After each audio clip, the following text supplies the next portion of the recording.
बस जरूरत है कि जिस प्रकार आप लोग इस देश की अर्थव्यवस्था की कमजोर कड़ी की कहीं ना कहीं बहाना लेते हुए इस देश के शिक्षक कर्मचारियों को नए नए लॉलीपॉप देने का उदाहरण कर रहे हो, कुछ चीज़ को छूट दीजिए। जो भाई आदरणीय अजय कुमार जी ने बात कही थी, बहुत सुंदर तरीके से आप लोगों को समझाने का काम किया है।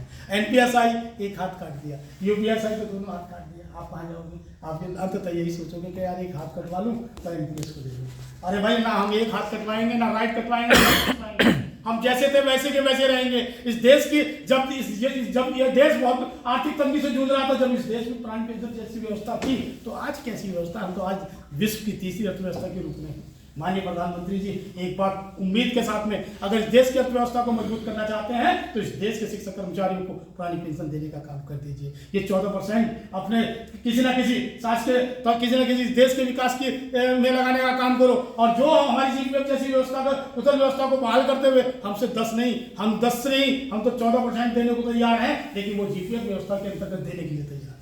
तो सम्मान साहब की फैसले कहते हैं, हमारे सम्मान मंत्री ने बहुत ही सार्वजनिक ढंग से, बहुत ही अच्छे ढंग से आप अपनी बात को रखा और आगामी 15 फरवरी के कार्यक्रम की सफलता के लिए आप लोगों को जिम्मेदारी देने का काम किया है। मैं पुनः निवेदन करूंगा कि राष्ट्रीय अध्यक्ष विजय कुमार बंधु जी ने बहुत ईमानदारी के साथ, बहुत विश्वास के साथ में आप लोगों के संघर्ष को देखते हुए, आप लोगों की एकजुटता को देखते हुए सरकार से बेबाक तरीके से सवाल करना करते आए और करते रहेंगे। वे बेबाक तरीके से कहते हैं, जब इस कार्यक्रम की नींव रखी जा रही थी तो वे कह रहे थे चंद्रराज जी कि इस कार्यक्रम को तो करने जा रहे हैं, लेकिन अगला मिशन क्या होगा? कि हमने कहा कि अगला मिशन 2027 होगा। और 2027 यदि आपने इस जोन को आप लोगों को प्रदेश में केवल 4 कार्यक्रम करने पड़ेंगे। 4 जोन हैं और चारों जोनों से मिशन 2027 मजबूर होगा। जो आपने कही ना बात, हम एक बात पहले भी कह रहे हैं, सरकार इस बात को समझ चुकी है कि जो वोट फॉर ओपीएस का अभियान है, जो राष्ट्रीय अध्यक्ष विजय कुमार बंधु जी के नेतृत्व में चला है, वो हमेशा कहीं ना कहीं कारगर सिद्ध हुआ है। आप लोगों ने पूर्ववर्ती चुनाव को देखा है, चाहे वो बिहार का चुनाव देख लीजिए, चाहे कोई सा भी चुनाव देख लीजिए,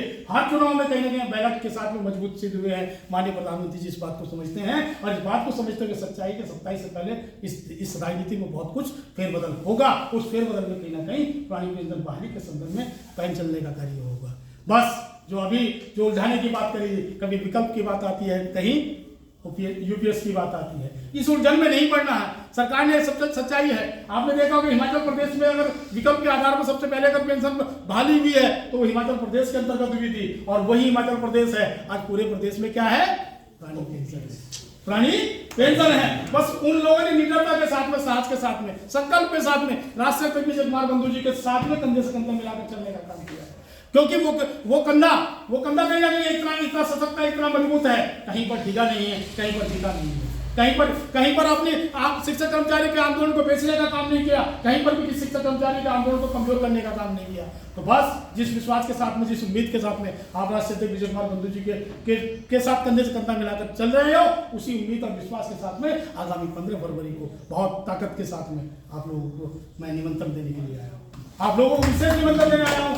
आंदोलन मेरा नहीं है, आंदोलन हम सबका है। आंदोलन व्यक्तिगत चंद्रराज सिंह का नहीं, या राष्ट्रीय विजय कुमार बंधु जी का नहीं है। आंदोलन हम सबका है, इस देश के पेंशन मिलों का है। लेकिन सरकार को ये जगह दीजिए। अगर ये संगठन का पहला कार्यक्रम है और पहले कार्यक्रम में आप लोग जो इंदिरा आवास भवन है उस पर जगह हाथ नहीं आनी चाहिए। वो कौन करेगा? वो आप लोग। और भाई मैं बार बार जोर दे रहा था आदरणीय उपाध्यक्ष जी पर कि भाई बैठक जामशेद ब्लॉक में कर लीजिए। क्यों कर लीजिए? क्योंकि वो घर में कहीं ना कहीं